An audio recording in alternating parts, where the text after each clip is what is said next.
Olá, pessoal! Dando continuidade então ao nosso curso de aperfeiçoamento em fisioterapia pélvica, a gente já chegou no último módulo sobre abordagens interdisciplinares e vamos fazer uma pequena revisão sobre o que a gente conversou até então, tá? A gente falou um pouco sobre avaliação, sobre anamnese, sobre a parte de avaliação mais específica, palpação, falamos sobre diagnóstico, falamos sobre essa ideia da CIF, do CID, essa linguagem entre profissionais da saúde e que também valida a nossa linguagem internacional a nível, né, de comunicação entre diversos países. Tem os tratamentos conservadores. Dentro dessa linha, a gente sabe que a fisioterapia pélvica ela tem um papel fundamental. Muitos médicos vão ter como parceiros fisioterapeutas pélvicos, porque principalmente os urologistas, em função de que muitos dos tratamentos, a primeira linha de padrão ouro é a fisioterapia pélvica.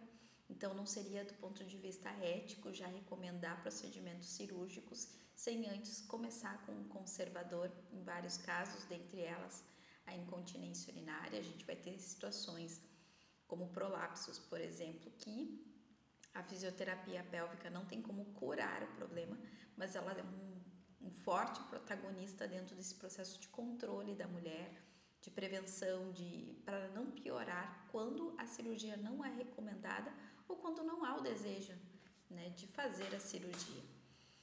Dentro das reabilitações pós-cirúrgicas, quando ela realmente é necessária, a gente vai ter vários recursos fisioterapêuticos, dentre elas o laser, o próprio movimento que previne problemas como trombose, etc. Né? A gente vai ter dentro dos cânceres, dos tratamentos oncológicos, a gente vai ter muito desses processos atuando. A gente precisa saber como controlar edema, como acelerar a cicatrização, como evitar problemas mais sérios. No pós-parto, ele também segue alguns princípios, mas é outra fase, é um momento mais orgânico, mais natural, né? Então e a prioridade não é a própria saúde, acaba sendo o bebê, né? Então a gente vai cuidar dessa mãe, vai acolher ela, vai ajudar ela a lidar com todos esses desafios da maternidade, né? Que envolve desse puerpério nesse primeiro momento aí do nascimento do bebê. Falamos sobre tratamento de algumas disfunções específicas e agora, enfim, a gente vai trabalhar com abordagens interdisciplinares. É um tema mais sintético, ele inicialmente foi proposto como 2 aulas. Eu fiz em uma porque acho que muito dessas abordagens depende das nossas escolhas profissionais, o como a gente escolheu trabalhar. Então, muito dessas abordagens vai vir da experiência. O que eu vou trazer aqui vai ser uma visão mais sintética sobre alguns elementos teóricos e trazer um pouco da experiência prática, assim, da minha vivência mesmo. Vai ter, é claro, referência de artigo científico, mas igual isso tá no material, vocês vão ter acesso. E, bom, vai depender também de como a gente lida individualmente como profissionais, tá? Eu refleti muito sobre o que faz alguém fazer um curso de extensão, né, de aperfeiçoamento em fisioterapia pélvica.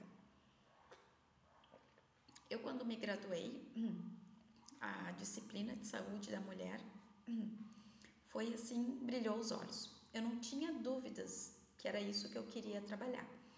Eu sempre fui muito apaixonada pela área do movimento, que foi a primeira área de trabalho e é até hoje, né? Eu atendo muitos homens dentro da área de análise do movimento, questão postural, preparo para a parte esportiva. Isso é uma área muito forte dentro da minha área profissional. E a área da saúde da mulher, eu comecei a colocar mais energia depois de uns 3, 4 anos de formada, porque ela envolvia também muito investimento e uma área muito ampla, né? E não existe uma pós-graduação em fisioterapia em saúde da mulher. É uma área de especialidade, mas como ela é muito ampla, né, ela exige que a gente faça vários cursos, né, pequenos cursos. e grandes cursos também, como a pós-graduação em fisioterapia pélvica. Então, fiquei pensando, quem faz um curso de aperfeiçoamento, né? Pode ser algum aluno, né, de graduação que queira entender um pouco melhor como funciona antes de fazer o investimento numa pós. Pode ser algum profissional, por exemplo, da área hospitalar que, poxa, está vindo muita demanda de problemas uroginecológicos, eu queria entender melhor o trabalho da fisioterapia. Pode ser algum enfermeiro, pode ser, dificilmente vai ser um médico, né? Mas vai ser ou estudantes que querem, né, ter mais claro essa visão para ver se daqui a pouco apaixona para poder fazer um investimento numa pós-graduação, porque a gente sabe, é tempo e dinheiro. E isso envolve também várias escolhas que a gente precisa tomar com cautela na vida, né?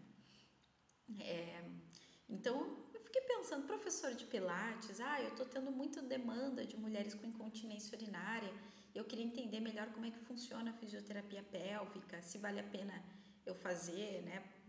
Ou indicar ter uma fisioterapia parceira quando é educador físico.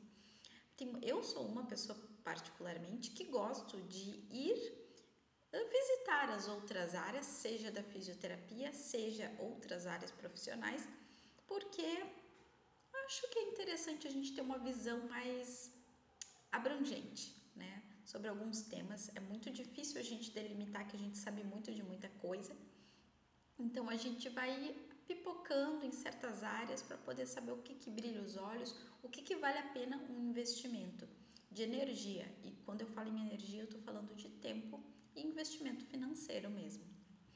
Então, eu estou trazendo aqui possibilidades, eu não estou cogitando que vocês são da área, porque não são, né? Vocês estão se aproximando da área. E espero eu ter trazido informações e um pouco do meu amor por essa área dentro dessas aulas. E quando a abordagem interdisciplinar, o que ela foca? O foco é o paciente e o seu caso clínico, tanto quando é multidisciplinar quanto é interdisciplinar. E sobre esses dois conceitos é muito importante a gente conversar sobre eles, porque isso vai definir o como a gente quer trabalhar, né? Se é dentro de uma clínica, se é dentro de um hospital, se é dentro de um setor, né? A gente vai observar aqui, quando a gente está falando de abordagem interdisciplinar ou multidisciplinar, a gente já vai diferenciar esses conceitos, a gente está propondo em que eu vou trabalhar no paciente e no caso clínico dele. Isso vai depender também se a forma é multidisciplinar ou interdisciplinar da demanda, porque vai ter muito mais paciente, né, quando a gente está falando de uma abordagem interdisciplinar. E multidisciplinar a gente vai estar trabalhando numa demanda menor, digamos. De forma geral, tá? Vai ser bem difícil que seja o contrário disso.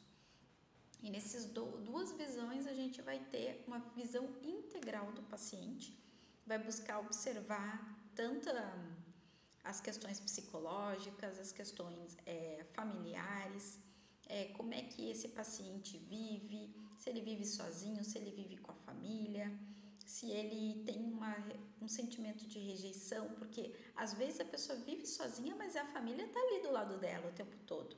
E às vezes a pessoa vive sozinha e vive completamente afastada e pouca convivência ou interesse da família por parte dessa pessoa. Isso faz toda a diferença num tratamento, porque muitos dos tratamentos eles dependem de uma certa colaboração familiar, ou de grandes amigos, ou do parceiro, enfim, né? A gente vai ter em muitos casos a pessoa sendo motivada a um tratamento porque ela tem o apoio familiar, ou porque ela quer sair, quer passear com a família e não está conseguindo mais fazer isso de uma forma saudável, né?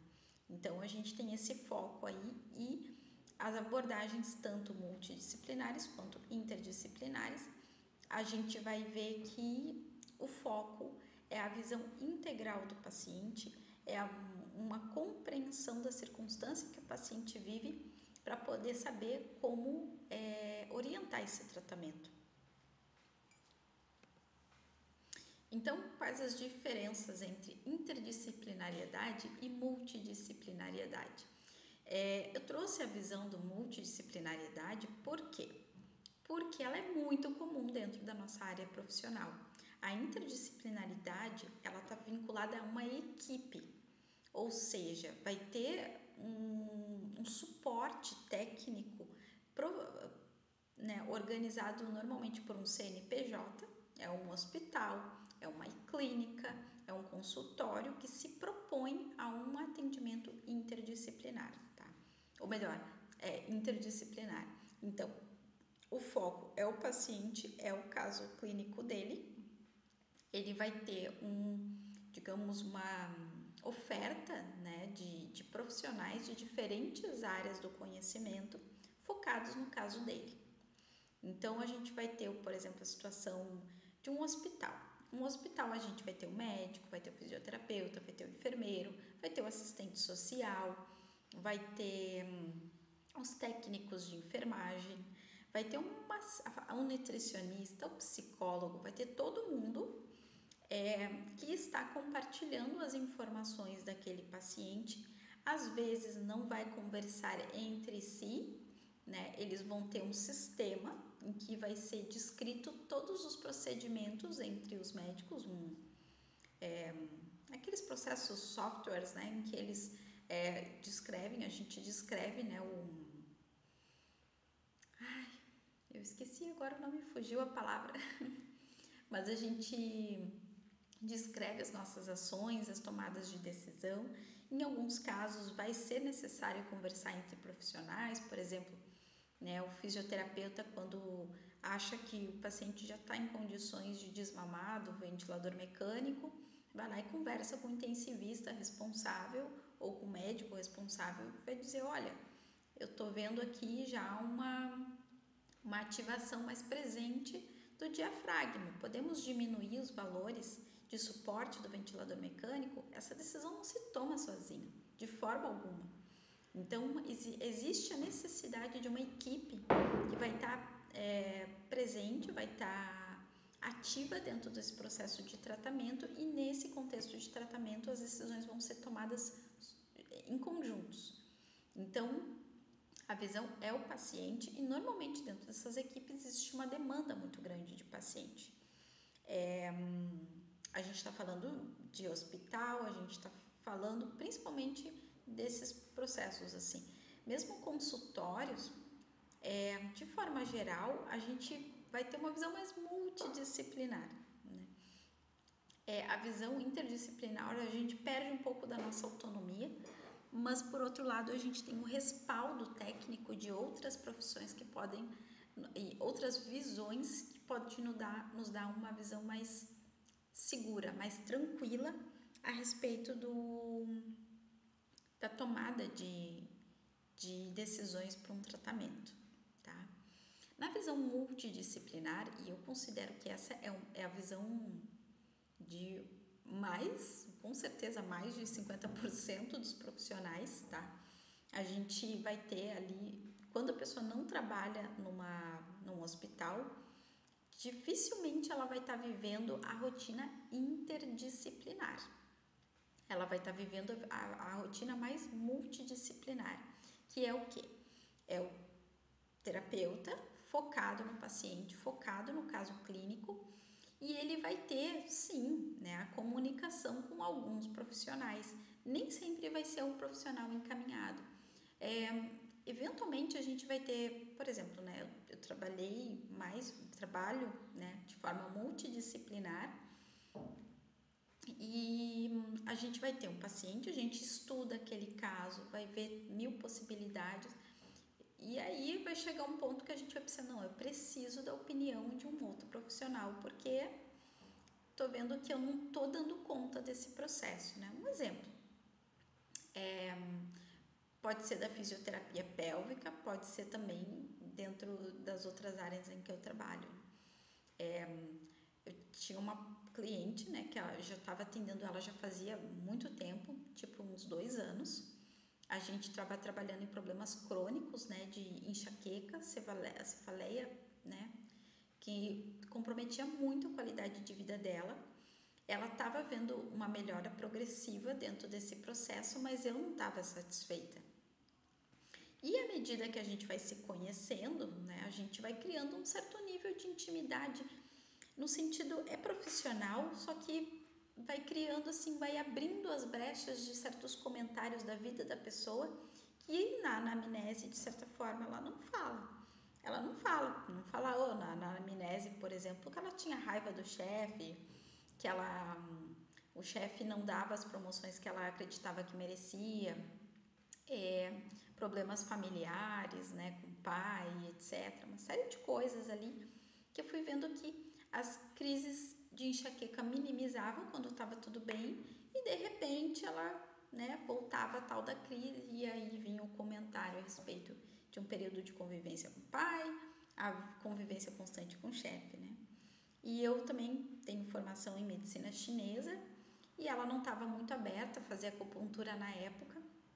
Ela queria somente as terapias manuais e os exercícios, que era algo que ajudava muito ela. E eu pensei assim, olha, né, vinculada à medicina chinesa, essas crises de enxaqueca, esse apertar dos dentes, esse ranger os dentes, né, digamos que tu tem um excesso de energia yang, né, isso se caracteriza lá no formato medicina chinesa com a palavra raiva, mas é um tipo de energia que precisa ser colocada para fora. E tu já faz isso por meio do exercício físico, mas não é o suficiente. O que tu acha, né, da gente... eu contei uma experiência que eu tive com psicologia junguiana, que é uma psicologia do inconsciente, que às vezes a gente precisa de um profissional para nos ajudar a ter mais clara uma visão da vida. E aí eu falei, olha, para mim ajudou bastante, né? O que tu acha de tentar essa abordagem? Porque a gente percebe já essa coincidência entre a irritabilidade com o chefe, com teu pai, vinculada a essas crises de enxaqueca e que acontece com muita regularidade. Quem sabe a gente também parte para esse ponto de vista. Quer tentar encontrar um psicólogo que tu conheça, conviva, enfim? E aquela que te tratou, como é que foi? Eu disse, eu gostei dela, achei ela ótima, super profissional e é uma profissional focada em alta. Ela não tem essa coisa assim de ficar a vida toda fazendo terapia, né? Ela gosta de dar uma autonomia, enfim. Então foi uma sugestão que eu dei, ela aceitou e foi assim maravilhoso, né? Ela começou a trabalhar isso, né? Mais ou menos com 6 meses de terapia, ela conseguiu compreender as chaves assim que desencadeavam essa irritabilidade nela, associado também a uma outra formação que eu fiz, né, em terapia de disfunções do nervo vago. Ela se abriu para a medicina chinesa e aí a gente começou a trabalhar tudo junto ao mesmo tempo. E ela relatava problemas de urgência urinária, só que a urgência, ela disse assim, olha, esse é o menor dos meus problemas. O que me incomoda mesmo é a enxaqueca, né? Então tá bom, focamos na enxaqueca e a terapia, a medicina chinesa ali com a acupuntura, a terapia manual, tudo isso, né? A terapia psicológica, a terapia manual, né?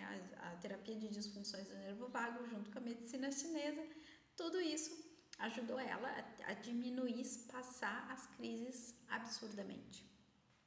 E claro, né? Eu indiquei ela para psicóloga, ela foi, né? Eventualmente essa psicóloga me dava algum feedback para eu tentar trabalhar alguma coisa no físico. E aí eu primeiro falei, né, sobre as questões físicas, né? E aí acabou a nossa relação ali de psicóloga, a união entre a psicologia e a fisioterapia era bem superficial. A gente não fazia tomada de decisões juntas, até porque não queria comprometer a questão ética, né, de ficar falando sobre a vida da paciente. Certos detalhes não convinham, não precisavam ser ditos, né? Então, enquanto uma poderia ajudar a outra, foi dito, senão a gente não falava mais no assunto para não comprometer as questões éticas, né? Isso não era feito de uma forma escrita dentro de um software protegido, com LGPD, etc, né? Então a gente só conversava pessoalmente assim, quando se via, eu tinha um contato constante com essa psicóloga, né? Se tornou minha amiga pessoal, então de vez em quando a gente conversava e que legal, né? A paciente ficou super feliz e conseguiu entender isso. Ela também decidiu mudar a alimentação dela, a rotina de alimentação, era uma coisa que eu frisava muito sobre isso. E aí ela procurou uma Nutri, nunca conversei com essa Nutri. Isso é atendimento multidisciplinar, tá? É um profissional que quando vira um profissional de confiança, alguém que a pessoa tem como uma referência em saúde e ela começa a ouvir, né, as sugestões desse profissional, seja para trabalhar com a linha de profissionais que esse profissional conhece ou não, né? Então ela tem convênio, ela preferiu a Nutri do convênio. Ótimo, né? Seja feliz. Eu trabalho com atendimento particular, a psicóloga também, e ela preferiu essas duas linhas particulares e assim por diante. E o convênio lá com a Nutri. Então a gente vai ver o que, né? Muitos profissionais focados naquele paciente e cada um com a sua visão. Ela normalmente não se compartilha, não se conversa entre si, às vezes se conversa quando se tem essa possibilidade, essa abertura, e aí a gente encaminha o paciente para que ele fique bem.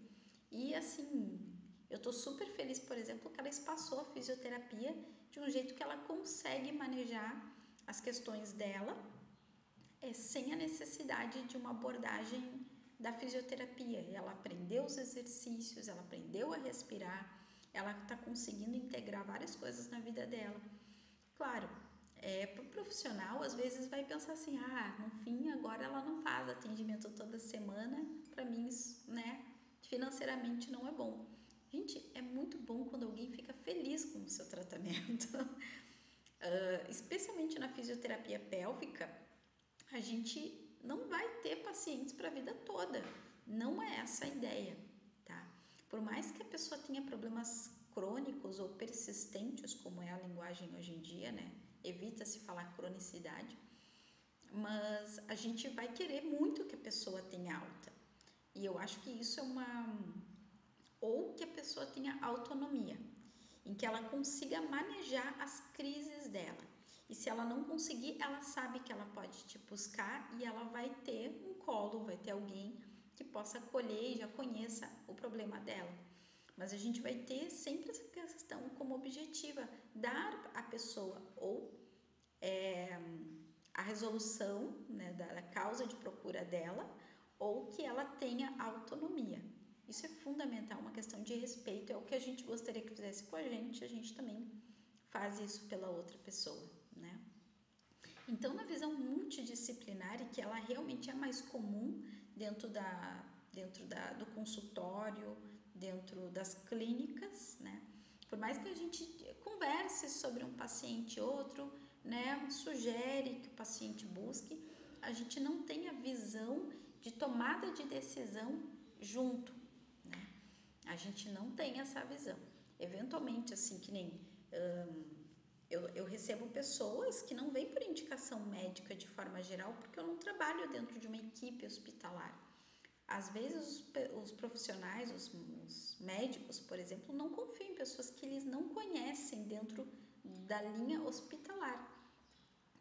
A não ser que, enfim, o profissional tenha se apresentado, tenha convencido, foi num congresso, não sei. Existem muitas possibilidades de relação entre esses profissionais e essas indicações, mas dificilmente vai ser separado. O médico vai sugerir fisioterapia domiciliar, por exemplo, por um fisioterapeuta que ele já conheça dentro do hospital, né? Então, até quando a gente é autônomo, é muito difícil entrar dentro de um processo assim que tu consiga ter a confiança do médico, a não ser que ele te conheça por outros meios, né? E tenha confiado no teu trabalho, tenha visto a diferença do teu trabalho e sugira, né? Mas, enfim, entre interdisciplinariedade, que é a equipe tomando decisões em conjunto, e a multidisciplinariedade é um profissional que consegue olhar para o paciente e pede ajuda de diferentes áreas para tratar aquele paciente, aquele caso clínico. E vai ser sempre o objetivo de ajudar a pessoa, tá? Então é importante a gente ter, porque daí a gente decide como a gente quer trabalhar ou como a circunstância nos pede para trabalhar. Quando a gente trabalha em equipe, é natural a gente perder um pouquinho da nossa autonomia e não perder totalmente, claro, a gente vai ter sempre um embasamento, vai ser cobrado muito mais o embasamento de evidência científica para a gente, né, pautar as nossas escolhas de tratamento.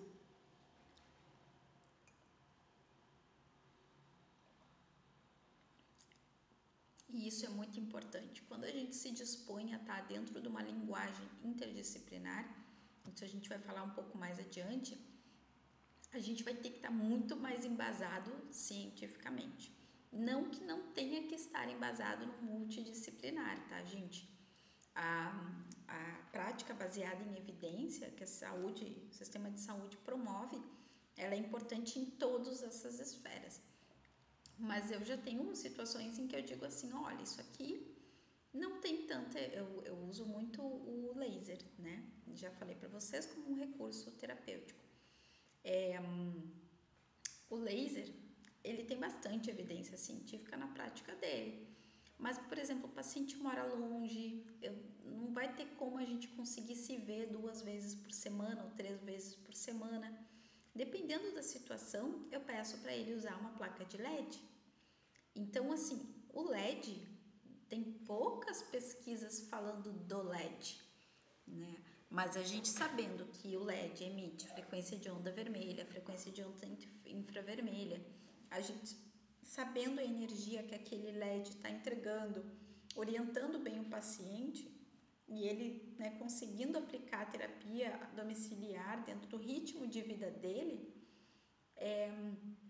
isso facilita. Mas eu sempre digo, olha, se tu quiser, né, com a certeza da aplicação certa, ideal, dentro da... você vai ter que vir aqui 2, 3 vezes por semana, né? Ou eu vou ter que ir até a sua casa, enfim. Isso envolve custos para o paciente. Aí quando a gente diz, olha, eu deixo um aparelho contigo, te explico como é que se usa, só que esse não tem tanta evidência, não em artigos científicos, mas esse aparelho, conversei com a questão técnica, né? Ele emite tanto de energia em tanto tempo de aplicação. Se tu aplicar exatamente, eu preciso do teu compromisso de aplicação corretamente, né? Aí os pacientes normalmente se abrem para essas possibilidades e eles veem resultado. Não é uma coisa assim que se tira da cabeça, sem nenhum tipo de... Mas eu não posso, por exemplo, me defender de uma ação judicial com LED, aplicação de LED. Então eu converso, eu explico isso para o paciente e eu deixo isso muito claro para ele. E é uma questão ética. Eu disse, olha, tem tantas formas aqui, eu posso aplicar o ideal e tem essa parte aqui, assim, não é o ideal, mas já que tu tem dificuldade de se deslocar, tem dificuldade de pagar esses valores, tem essa possibilidade aqui, tu topa?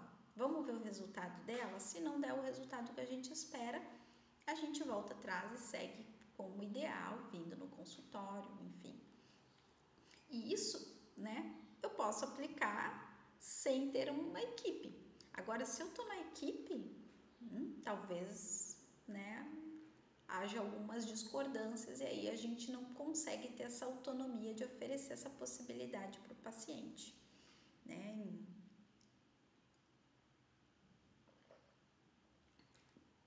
E outra questão também é que na equipe, e muitas vezes a gente não vai ter, digamos assim, a possibilidade de conversar com profissionais fora daquela equipe. Se a equipe só vê daquele jeito, né, dificilmente a gente vai conseguir mudar aquela forma de ver, a não ser que a gente esteja muito embasado cientificamente e fique clicando nessa tecla várias vezes. Normalmente as equipes são coordenadas por algum profissional e a tendência de visão desse profissional é que vai acabar determinando o direcionamento dessa equipe. Então, assim, é por isso que a linguagem tem que ser o eixo de qualquer equipe, né? Dentro da visão interdisciplinar, tá? Então, aqui eu trouxe, né, exemplos multidisciplinares e interdisciplinares, para que fique bem claro. E a gente decida qual é a forma que eu quero trabalhar. Eu quero trabalhar dentro de um hospital, CLT, mas eu também quero trabalhar multidisciplinar. A gente consegue fazer isso. A fisioterapia permite isso, tá? Então, a gente vai ter que encontrar também qual a melhor forma de linguagem nessas duas modalidades terapêuticas, de abordagens, né? Abordagens disciplinares, né? Então, o que acontece? Se tratando de fisioterapia pélvica, tá? É fundamental manter o contato com que tipo de especialidades? O próprio fisioterapeuta pélvico, porque eu sou fisioterapeuta pélvica, mas eu tenho mais experiência em pós-operatórios oncoginecológicos, né? E eu tenho uma paciente lá que eu tratei a filha dela teve um bebê, quer ter, enfim, está num processo gravídico, né? E ela disse assim, eu gostei muito dessa fisiopélvica, eu queria que tu tratasse minha filha, tua filha adorou, quer muito fazer tratamento contigo, mas a gente não está acostumado a fazer fisioterapia pélvica para gestantes, a gente aprendeu lá no curso, mas a gente não tem essa vivência cotidiana. Então, o que a gente pode fazer? A gente pode fazer um curso de fisioterapia pélvica de aperfeiçoamento, um curso mais pélvica para gestantes. A gente pode, né, buscar os recursos se a gente quiser atender, porque senão a gente pode dizer, olha, eu não trabalho com essa área, eu tenho tal colega, né? Então, assim, a gente tem que ter colegas que vão trabalhar dentro de diversas áreas. Por exemplo, fisioterapia pélvica para criança, gente, não é tão fácil de encontrar. Porque isso a gente não só tem que ter amor pela essa especialidade da pélvica, como também habilidade de falar com crianças, de tocar crianças, de conquistar a confiança das crianças. Isso é uma habilidade muito específica. Então a gente precisa, né, manter contato com os nossos colegas, saber pessoas de referência na área. Olha, eu trabalho com fisioterapia pélvica, mas eu não tenho um biofeedback eletromiográfico. Eu acho que para a tua circunstância seria importante esse aparelho. Eu tenho tal colega que possa fazer essa forma de tratamento contigo. Então, a gente ter colegas da nossa própria área com visões diferentes, né? Tem fisioterapeuta pélvico que trabalha com LPF, tem fisioterapeuta pélvico que trabalha com pilates, tem fisioterapeuta pélvico que trabalha só com gestantes ou puerpérias. Então a gente vai ter aí ou só com sexualidade, né, com disfunções sexuais de diversas formas. Quem trabalha com disfunções sexuais, pessoal, tem que trabalhar muitas vezes aliado com um psicólogo, né, porque nem sempre a questão vai ser somente física. Vai ter que ter todo um estudo sobre sexualidade que vai muito além de um ato de penetração, né? Então a gente vai ter que abranger, né? Ao mesmo tempo existe a fisioterapia, existe muitas áreas dentro da fisioterapia. A gente escolheu uma área, fisioterapia pélvica, fisioterapia da saúde da mulher, por exemplo, né? Escolheu fisioterapia da saúde da mulher, você vai ter que entender de oncologia, você vai ter que entender de pélvica, você vai ter que entender de pós-operatórios, vai ter que abranger a área da oncologia, da dermatofuncional, vai ter que entender, por exemplo, de fisiopatologia, de disfunções, inclusive neurológicas, queimadura, no caso da radioterapia. Não, vou trabalhar só com fisioterapia pélvica. Então tá, fisioterapia pélvica. Então, vou trabalhar com as idosas, vou trabalhar com homens, vou trabalhar com mulheres, vou ter que trabalhar com crianças. Eu vou pegar só casos de problemas de fisioterapia pélvica vinculados a problemas degenerativos, enfim. A gente vai ter tantas áreas de especialidade, tem áreas assim dentro da estratégia comercial que eu vou falar sobre o oceano azul. Então, o oceano azul seria aquela oportunidade que a gente vai ter de encontrar um lugar para trabalhar, e aquele lugar vai ser assim uma necessidade incrível que todo mundo tem, mas ninguém quer trabalhar com isso, ou ainda ninguém viu a possibilidade de trabalhar com isso. Um nicho muito diferenciado, né? Eu tenho uma amiga, por exemplo, que ela é arquiteta e ela tem um projeto de vida em que ela ama arquitetura, mas o foco da vida dela é outro. Ela tem um grande ideal de vida, enfim, e ela precisa de muita energia para colocar nesse ideal de vida. E ela disse, Stephanie, eu precisei encontrar um nicho dentro da minha profissão que pudesse viabilizar eu ter uma quantidade curta de trabalho e que eu pudesse ganhar muito dinheiro com aquele trabalho, né? Então, ela resolveu trabalhar especializada em adegas, né? Então, ela trabalha com adegas de luxo dentro dos apartamentos, dentro da casa, dentro de vinícolas, etc, né? O foco dela é adegas. Ela é uma arquiteta que só foca em adegas. Então, é um público muito elitizado. Só compra vinho, assim, só quer ter uma adega quem compra vinho muito caro. Quem pode comprar vinhos muito caros vai ter dinheiro para investir numa adega, né?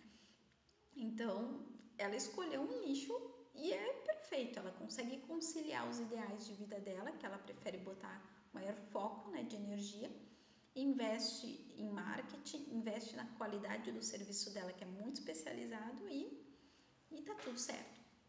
Então, olha que interessante, né, gente? A gente pode encontrar esse nicho. Só que para isso a gente precisa ter uma visão muito assertiva sobre onde a gente quer trabalhar. E isso envolve também, se eu quero trabalhar numa linha multidisciplinar, se eu quero trabalhar numa interdisciplinar, quero unir as duas juntas, tudo vai depender. Então, onde vibra mais o meu coração? Eu gosto mais de autonomia, eu não gosto de ter, por exemplo, ninguém definindo o que eu faço com o meu paciente. Mas também gosto de conversar com meus profissionais, né? Eu tenho ginecologistas assim que, surgiu um caso aqui, já deixei claro para a paciente que o melhor seria cirúrgico, mas ela não quer fazer cirurgia, né? Me dá aqui caso eu sentir, né, que não vai ter jeito, eu vou precisar, né, trabalhar com ela a visão da cirurgia. Quais as outras possibilidades aí dentro de uma visão ginecológica? Eu tenho a ginecologista que eu converso, e ela também, quando ela precisa falar sobre fisioterapia pélvica, ela vem e conversa comigo, e assim por diante. A gente vai ter muitos casos em que a gente vai ter essa conversa entre profissionais, não falando necessariamente do paciente. A gente fala de um caso, né? E esse caso, a gente não cita nomes, a gente toma muito cuidado com essas questões de LGPD e que, enfim, né? Todo profissional, se não sabe, tem que saber, né? Riscos enormes essa questão de como a gente proteger os dados dos nossos pacientes e de forma alguma expor eles, muito menos dentro da questão pélvica e de uma forma que possa prejudicar eles, né? Ou que eles se sintam prejudicados, né? Que na nossa ingenuidade, inocência, às vezes não vai acontecer nada e de vez em quando sim. Então, o que é interessante a gente ter, né, dentro do nosso rol de convivência, buscar esses profissionais e ter, né, um acompanhamento assim, né, mais apropriado. Os médicos, ginecologistas, obstetras, urologistas, proctologistas. Então, assim, vai ser difícil, a não ser que a gente viva dentro do contexto hospitalar, que a gente conheça todos esses médicos, mas a gente vai ter que ter esses contatos, né? Ou às vezes você faz um atendimento, a médica gostou da tua abordagem e ela, né, começa a te indicar. Não te conhece, nunca te viu na vida, mas ela te indica, né? Porque teve um excelente resultado com algum paciente que ela teve, né? Enfermagem especializada, a gente vai ter situações assim de que eu posso dizer? Existe uma área dentro da enfermagem, só um pouquinho que eu já vou achar, eu esqueço o nome dessa área, e eu estou conhecendo há pouco tempo e estou achando fantástico a forma de abordagem dessa visão, que é a estomatoterapia, né?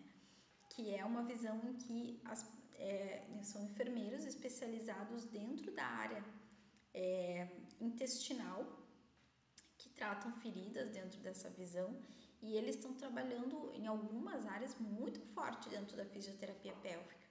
Eu estou tendo contato com esse tipo de profissional da enfermagem por meio de pesquisa, e que na área da pesquisa todos os profissionais se amam. Mas quando se trata de mercado de trabalho, começam a ter os seus embates, né? Porque como assim, né? Um estomatoterapeuta conversando sobre exercícios pélvicos, né? Então, eu particularmente, né? Mas a minha visão não importa necessariamente, acho que bons profissionais é o que a gente precisa. Não interessa de que área for, né? Porque essas discussões entre que um pode, o outro não pode e tem que ter lá a vinculação, vai depender do como esse profissional age, né? Por exemplo, vai ter educadores físicos que sabem muito mais sobre movimento do que fisioterapeuta.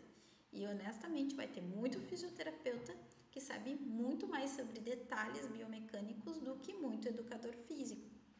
E os dois podem trabalhar dentro dessa área, mas vai ter educador físico que vai se ofender de fisioterapeuta orientar exercícios para alguém. Exercícios, inclusive, dentro de uma área esportiva, de análise biomecânica de um movimento.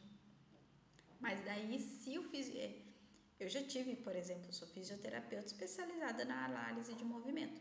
E eu tive um paciente que ele veio me procurar porque teve uma lesão na panturrilha. Aí tá, a lesão foi fácil de resolver. E aí eu comecei a olhar, tá, mas olha só, você tá jogando tênis, deixa eu dar uma olhada aí, porque eu preciso prevenir, porque essa lesão aconteceu por algum motivo, né? Aí eu comecei a observar os gestos esportivos dele, e aí eu disse, não, só um pouquinho, né? Você tá fazendo assim, assim, assado, vamos organizar isso aqui, vamos fazer juntos, vamos fazer mais umas 2 ou 3 sessões de fisioterapia para corrigir isso.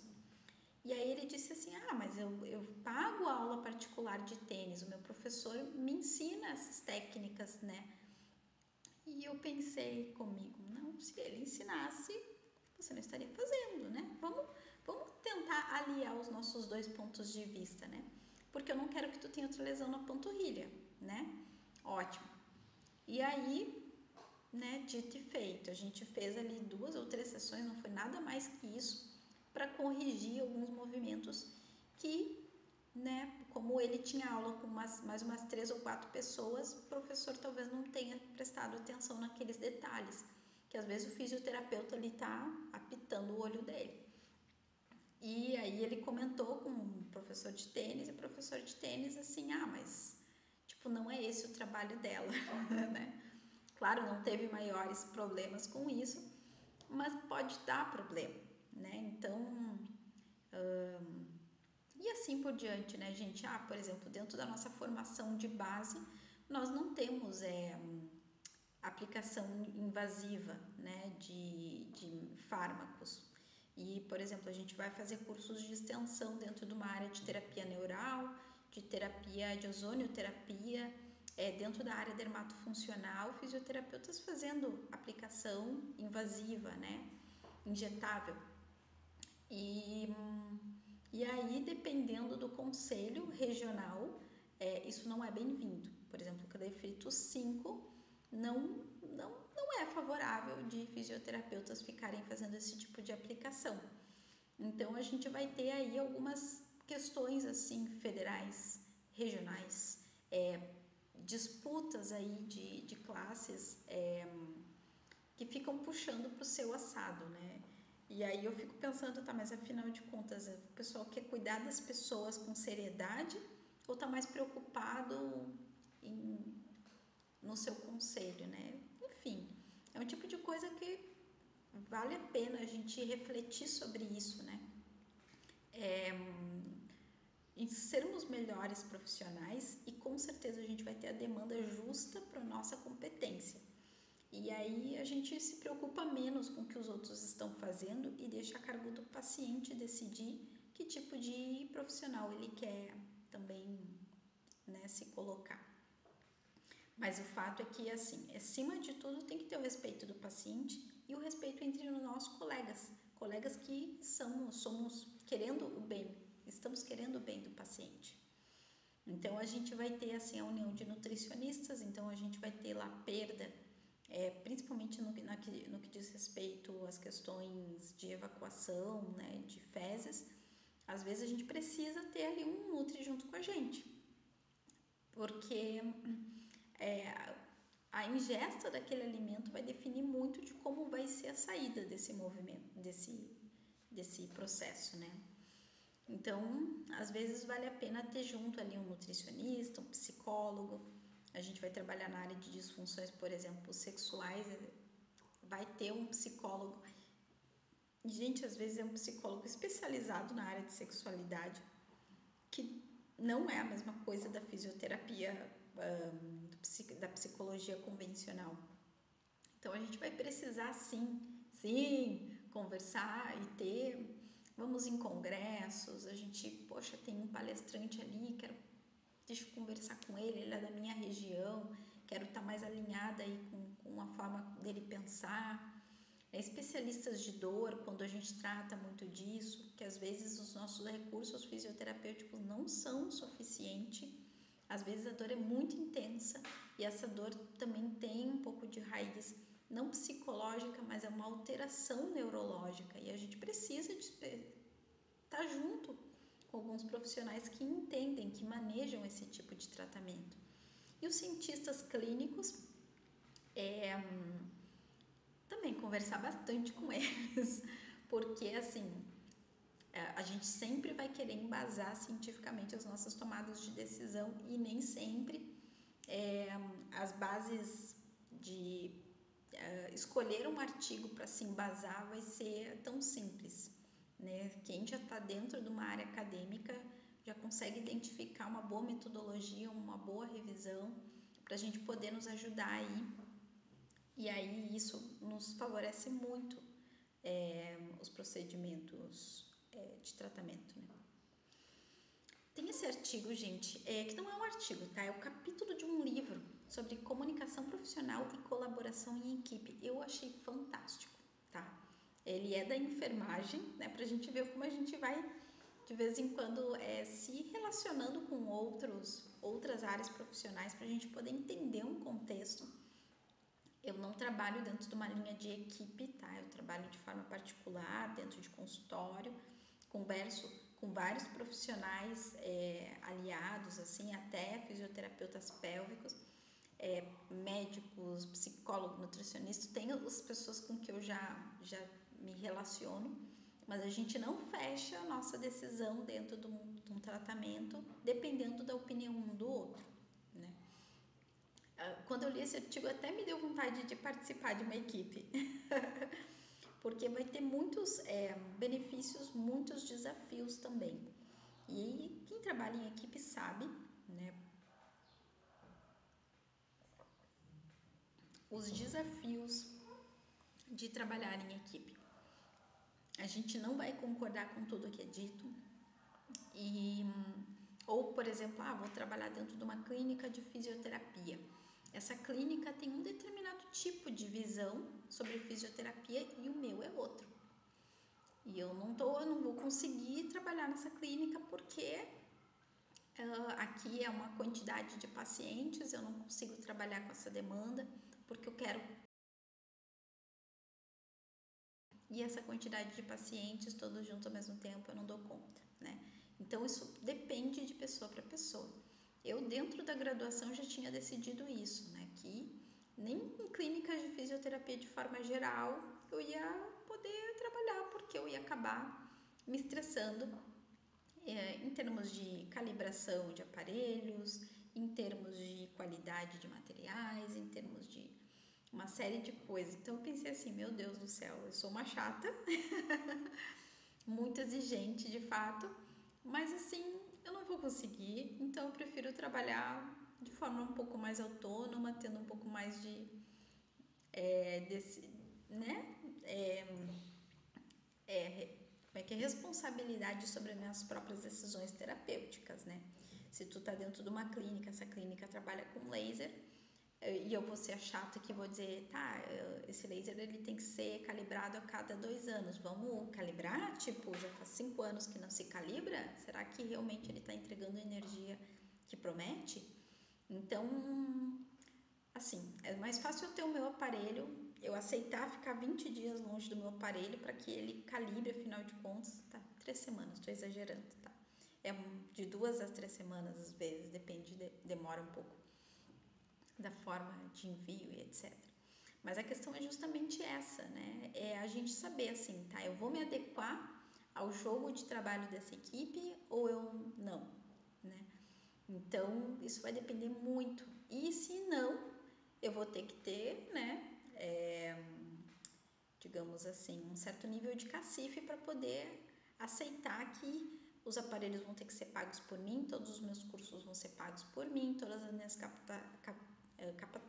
capacitações também, a administração da minha agenda também, e etc. Então, isso não é fácil. Isso vai depender muito da nossa condição individual e a gente precisa se conhecer para definir como a gente quer trabalhar e aceitar, né, os resultados da nossa forma de trabalho, tá? Então, esse artigo eu achei ele muito inspirador para quem trabalha em equipe ou quer trabalhar em equipe. Leiam ele, gente. Não sei ler inglês, não tem problema, traduz no Google Tradutor, dá para entender o que está sendo dito, tá? Então, ele vai falar que colaboração na área da saúde é definida como profissionais de saúde assumindo papéis complementares e trabalhando cooperativamente juntos.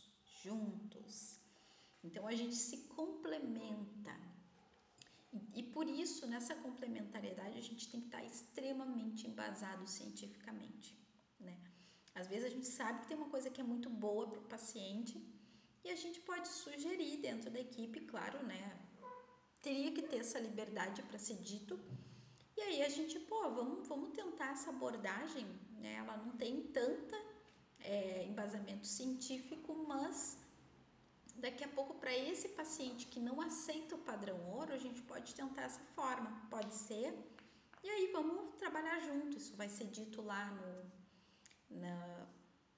Ai, meu Deus do céu, esqueço da palavra, porque justamente eu não uso praticamente, quer dizer, uso, mas uso na minha forma, né,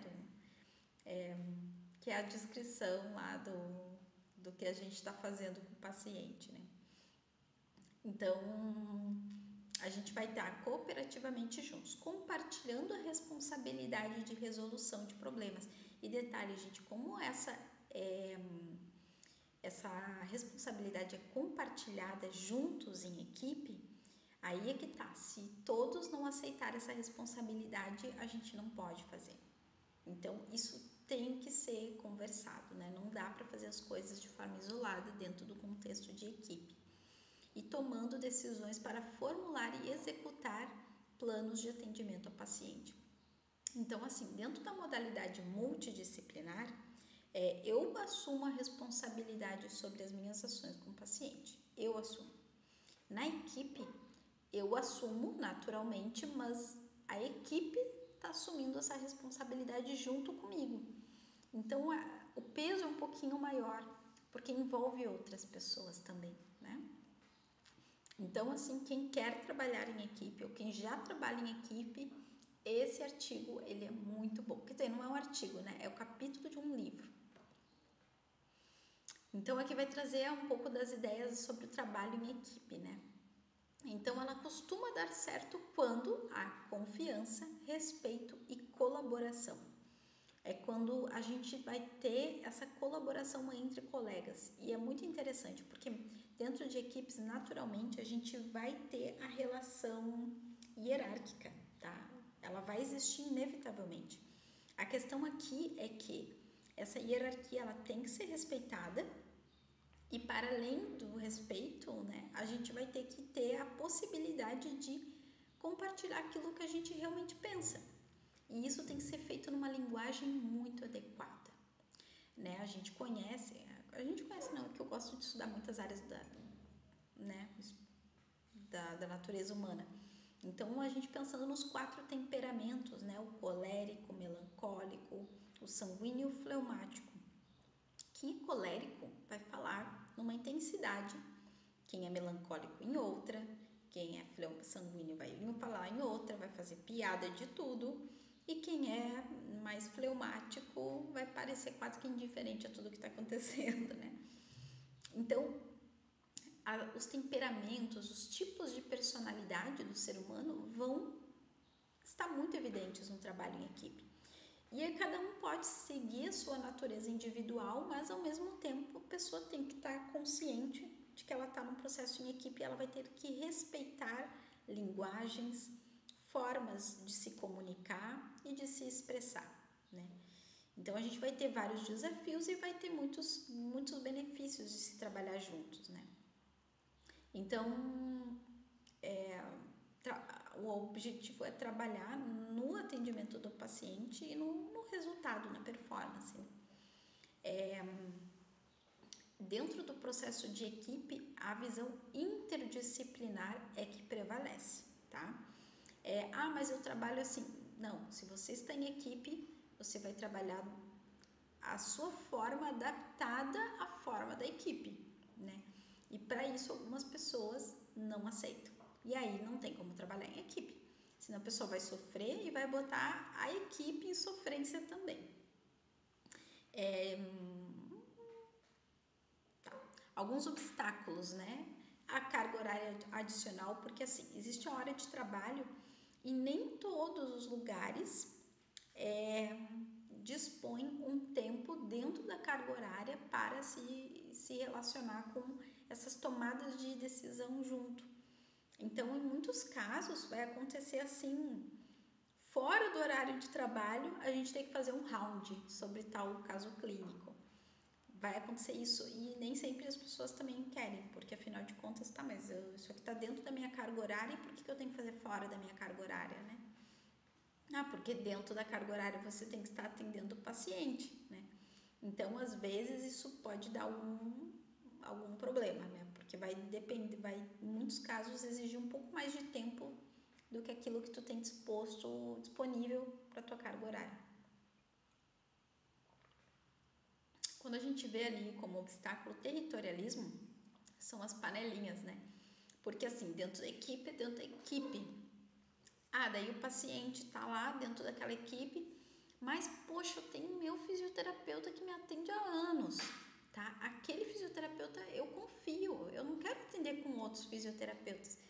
E a equipe não, porque você tem que fazer com o fisioterapeuta da equipe, né? Isso é ótimo, mas por outro lado, assim, tira autonomia muitas vezes do próprio paciente, né? Eu já tive casos com isso, assim, né? Dentro da linha traumática ortopédica, por exemplo, que eu tenho uma paciente que ela era da linha oncológica da saúde da mulher, ela, meu Deus, assim, ela confia muito no meu trabalho, né? E eu fico bem feliz por isso. E ela chegou a um ponto que eu disse, olha, não dá mais, você vai ter que botar uma prótese de quadril, né? Não dá. Eu fiz esse trabalho de convencer ela. Eu fui junto com ela em alguns traumato-ortopedistas, né, cirurgiões, para a gente poder, né, ver. Eles às vezes até me conhecendo, alguns nem faziam muita questão de me conhecer, também tanto faz, né? Mas a questão é essa, assim, quando ela escolheu o cirurgião e resolveu fazer a cirurgia, ele disse, é bom tu fazer fisioterapia com fulano. E ela bateu o martelo, não, vou fazer com a minha fisioterapeuta. Eu falei para ela, olha, eu não sou especializada nessa área, mas não tem muito mistério, né? Dá para estudar, eu trabalhei com isso dentro da graduação, só dá uma revisada no material e esse tipo de pós-operatório de prótese de quadril especificamente, eu até me garanto, né? E ela bateu o martelo e definiu o que ia fazer e não fez com a equipe do médico. E deu tudo certo, né? Porque também eu já conhecia há muito tempo ela e sabia perfeitamente que ela ia adiantar o tratamento muito mais rápido do que a equipe ia propor. Por quê? Porque, na verdade, ela é uma mulher de 83 anos que, né, é muito bem fisicamente, né? Em uma semana praticamente já não tava, já queria botar fora as muletas e aí não teve jeito, até eu de vez em quando ela passa por cima, né? Então, mas por quê? Porque a gente já se conhece, já existe uma confiança mútua de carinho, de relação humana, de compreensão de como o outro é, né? Então, às vezes, quem está dentro da equipe não conhece aquele paciente e impõe, às vezes, a visão, né, da equipe para o paciente. E aí pode dar algumas tretas, como, né, fogo no parquinho, como diz algumas pessoas, no sentido de que, né, pode ter aí, quem não aceita um nível de submissão vai ficar um pouco, né, desacomodado, muito desacomodado com a visão de uma equipe. A não ser que essa equipe flua perfeitamente com a nossa forma de atuar, o que é raro, mas pode acontecer perfeitamente. Mas assim, gente, todos os obstáculos eles vão ser vencidos, superados com respeito, confiança. Com respeito e confiança e uma atitude mais aberta em relação aos demais, tudo é vencido, gente. Desde as relações de casal, de família e até nas equipes profissionais, né? Só que a gente precisa também olhar o outro e observar um pouco mais o outro. Coisas que já foram ditas aqui, né? Barreiras de comunicação, coisas difíceis de lidar quando se trabalha em equipe. Mas o que é a superação dentro desse processo? É quando a gente olha para o paciente e começa a olhar para ele e a gente pensa assim, poxa, eu quero ajudar essa pessoa e eu quero aprender mais, né? Uma coisa que é muito comum nos profissionais da saúde, e gente, só se mantém na área da saúde quem tem essa natureza de se dispor a aprender. Quem é um profissional da saúde e quer vencer as suas limitações como profissional, porque eu não sei, o que me motiva a cuidar das pessoas, né, e estudar é que, poxa, que legal ter esse recurso para ajudar essa pessoa. Eu tô com um paciente e se eu tivesse esse recurso, eu tenho certeza que o meu tratamento seria mais eficiente, eu conseguiria ter esse resultado mais, né, ligeiro, enfim. Então, às vezes a gente vai estudar uma coisa que não é muito da nossa área, mas tem aquele paciente que confia na gente e quer que a gente conduza o tratamento. E aí tu vai conversar com quem é da área, vai buscar cursos de extensão ou de aperfeiçoamento dentro daquela área. Bom, não pretendo trabalhar a vida toda sobre isso, né? Mas é um ato de confiança, o paciente está me dando essa oportunidade e eu quero honrar, né? Então a gente vai se dispor a fazer isso pelo paciente, né? Então essa vontade de aprender e isso todo profissional da saúde que ama a sua profissão vai ter e que prioriza o paciente, o cliente, quer que ele que melhore. Esses pontos de união fazem com que, bom, para além das minhas opiniões pessoais, eu consiga superar, né, as barreiras de dificuldades com a equipe para poder viver, para poder ajudar e me inserir nessa equipe de forma coesa. Outra coisa que ajuda muito, que aí é a grande dica, né, é usar modelos de comunicação estruturadas, tá?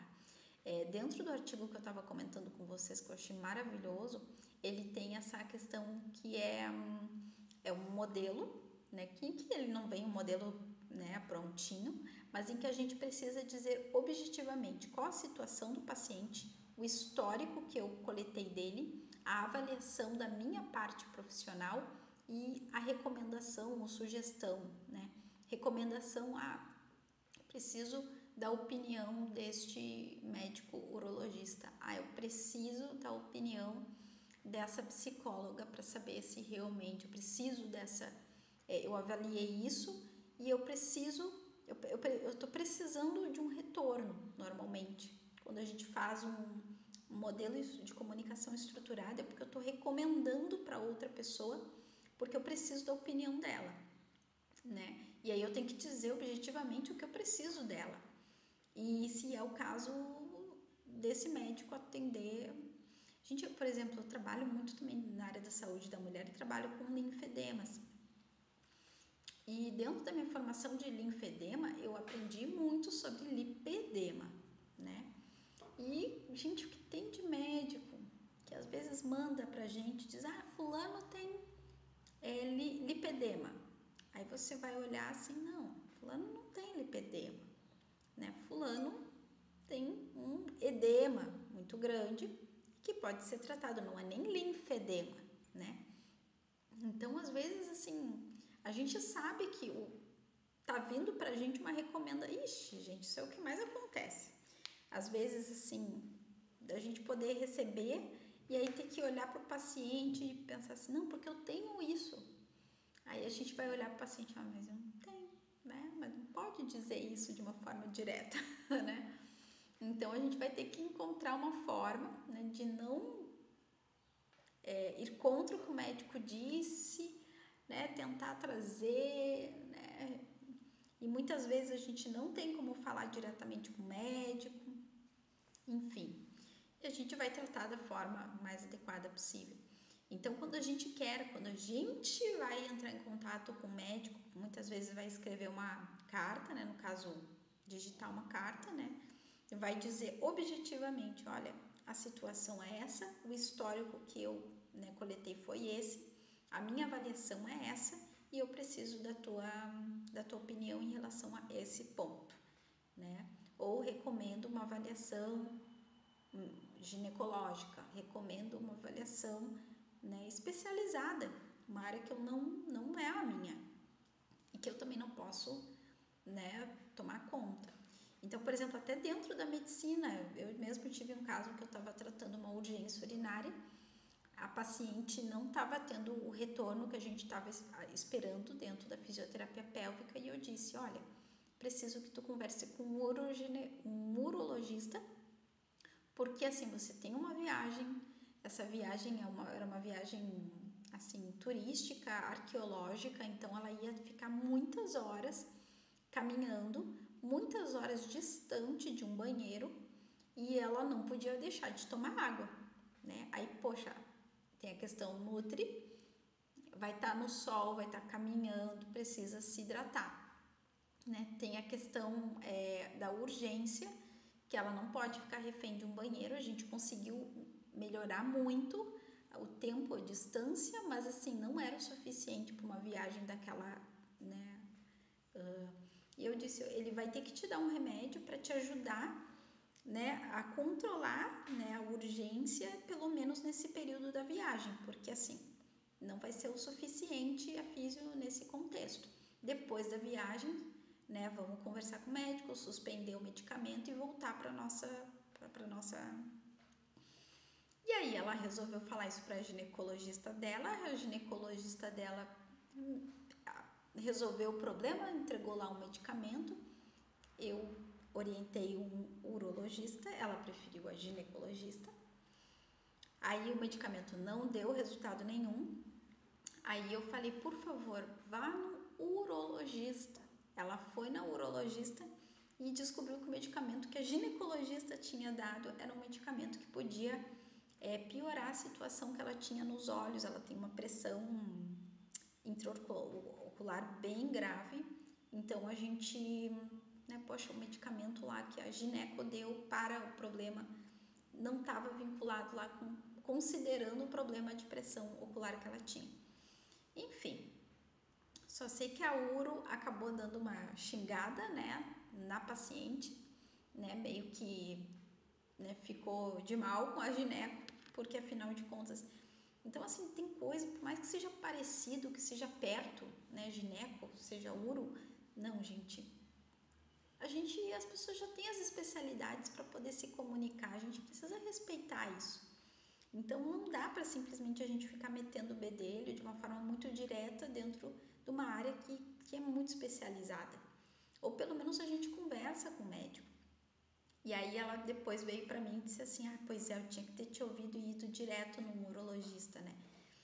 Aí eu disse, não, tudo bem, né? Vamos focar agora no teu tratamento, porque afinal de contas tu tem a viagem, né? Vamos seguir as orientações da uro e depois a gente conversa sobre a possibilidade de dispensar esse medicamento para voltar para o tratamento da urgência de uma forma mais conservadora, menos medicamentosa, né? E aí foi o que fez. Agora, semana que vem ela volta de viagem, a gente dá continuidade ao tratamento dela. E a questão de comunicação efetiva de encaminhamentos. A gente tem que ter objetividade na palavra, né? As questões subjetivas, que nem agora, né? Eu tô dando uma aula e essa aula, ela envolve, sim, informações, mas ela também envolve muito de trocas. Infelizmente, não vai ter a troca de vocês para mim, mas eu tô trocando um pouco da minha experiência com vocês. E isso acaba também sendo subjetivo. Eu preciso falar muito mais do que eu falaria dentro de um encaminhamento. Então a gente vai ter que entender que vai ter certas linguagens subjetivas que podem dar margem para confusões. E dentro da comunicação entre profissionais da saúde, a gente vai ter que ter uma linguagem mais objetiva e mais clara, o mais clara possível. Então a gente vai ter esses modelos estruturados para a gente organizar as nossas ideias e não escrever mais do que precisaria. Diferente de um contexto de aula que a gente fala mais do que precisaria, porque a gente está dentro de um contexto contextualizando. Dentro de um encaminhamento a gente vai contextualizar apenas o suficiente, para que a gente não tenha muitas divagações aí, tá? Quanto menos, nesse caso, o menos é mais, né? A gente tem que dar as informações precisas sem divagar demais, tá? E aí, quando a gente tiver a oportunidade de falar pessoalmente, a gente até conversa de forma mais subjetiva. Mas no que diz respeito a questões escritas, de relatórios, de encaminhamentos, a gente tem que ser muito objetivo. Então, a gente vai ter ali uma sugestão de relatar a queixa principal, a descrição da avaliação, o diagnóstico cinético funcional. Gente, vamos tomar cuidado, cinético funcional. Eu não posso diagnosticar o problema clínico. Clínico é do médico. Vai ter médico que, se a gente disser o que o paciente tem de forma clínica, ele vai se ofender. Porque quem é você para determinar que a pessoa tem esse diagnóstico, né? Então a gente vai lá e fala cinético funcional, tá? Escrito isso, a gente pode falar isso com o médico, mas a gente não pode escrever isso porque isso é um documento, sempre vai ser um documento, porque normalmente vai estar assinado e carimbado com o seu crefito, né? Objetivos do tratamento e a sua sequência, a gente vai relatar isso. Sempre que sentir a necessidade de relatar no texto livre o que deve se complementar, claro, porque a gente não é um robô e a gente não tem que escrever as coisas exatamente como está no modelo, né? A gente pode sim fazer algumas colocações extras, mas assim é uma sugestão de modelo de relatório fisioterapêutico que a gente consegue ali. Então a gente vai botar o nome do paciente, né? O início do tratamento, né? Apresentando os seguintes problemas. A gente vai trazer a descrição da área afetada e dos exames que a gente realizou, vai dizer também o que a gente encontrou dentro do exame físico, que isso é o que caracteriza também a avaliação cinético-funcional, né? Vai botar ali a exposição das alterações, né? E aí por diante vai colocar o objetivo do tratamento, o plano de tratamento e vai dizer como a gente evoluiu com esse paciente. E aí, sem mais para o momento, mas pode ter mais para o momento, né? E a gente complementa da nossa forma. Esse é um modelo que está lá dentro, né, do Crefito 5, tá na internet, eu também vou mandar para vocês. Vai ter que ter sim, né, local, a data e o nosso carimbo, a nossa assinatura. Nós nos responsabilizamos por essas informações, então isso tem que ser dito também, tá? Então, mesmo a gente trabalhando de forma dentro de um contexto de equipe, ou seja, de uma forma multidisciplinar, a gente vai ter que se comunicar de qualquer forma com o paciente, tá? Com o paciente e com os nossos colegas, né? Sejam da nossa área profissional, seja não, tá? Então, isso é bem importante. E aqui vai uma dica, 2 dicas, na verdade, né? Porque assim, gente, é uma arte, isso a gente não aprende na faculdade, isso é a vida que ensina, né? A arte de saber se comunicar. Então, a gente vai ter, por exemplo, os nossos temperamentos, né? Que eu estava comentando, colérico, sanguíneo, melancólico e fleumático, né? Vai ser da nossa natureza. Eu, por exemplo, sempre fui colérica, né? Se diz que o temperamento a gente tem, ele não muda, mas não é bem assim, né? A gente vai formando o nosso caráter e vai organizando, harmonizando, digamos assim, o nosso temperamento. Então, sempre falei de uma forma muito direta, muito firme, muito decidida e muito, né, cheia de convicção, que às vezes as pessoas ficavam assim, não, só um pouquinho, né? E aí a gente vai percebendo como isso é negativo para nossa forma. Ou quem é muito melancólico, que não se sente muito seguro, e daqui a pouco a pessoa não consegue se afirmar, e aí vai tendo dificuldades também de comunicação, de relação. Então a gente vai vendo que existe uma tendência da nossa natureza.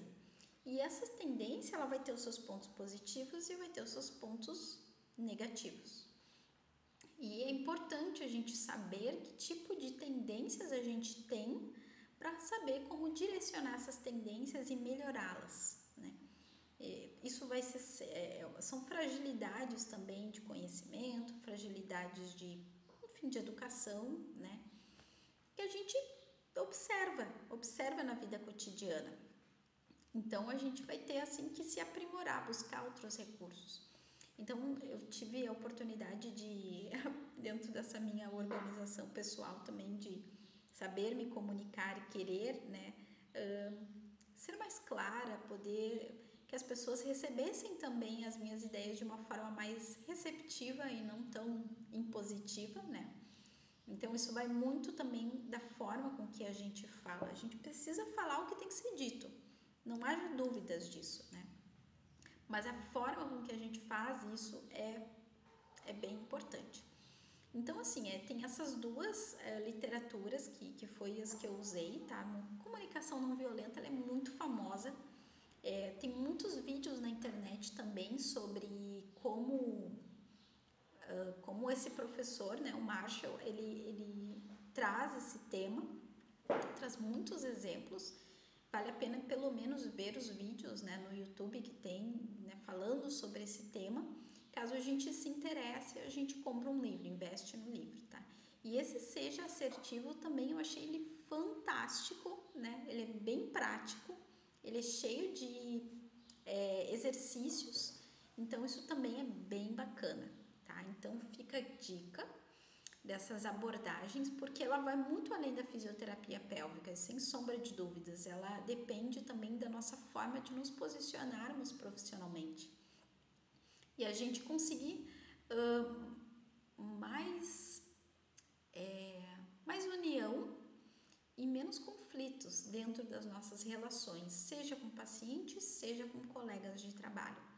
Então isso vai ser bom assim para quem quiser investir e tempo, e eu particularmente acho que é um excelente investimento de tempo para a gente conseguir se aprimorar como profissionais e como pessoas também, tá bom? Aqui vão as nossas referências, tá? Não coloquei esses 2 livros porque eles não estão dentro do contexto nem da prova, nem dos slides, foram só dicas, né? Mas fica aí as referências, caso vocês queiram também ter acesso. E é isso, gente. Muito obrigada pela paciência, né? Eu sei que o tema ele tem os seus desafios, né? E ao mesmo tempo a gente está se dispondo a aprender. Mas muito obrigada, então. Um abraço e qualquer coisa eu estou à disposição pela rede social ou pelo e-mail, tá bom? Um abraço.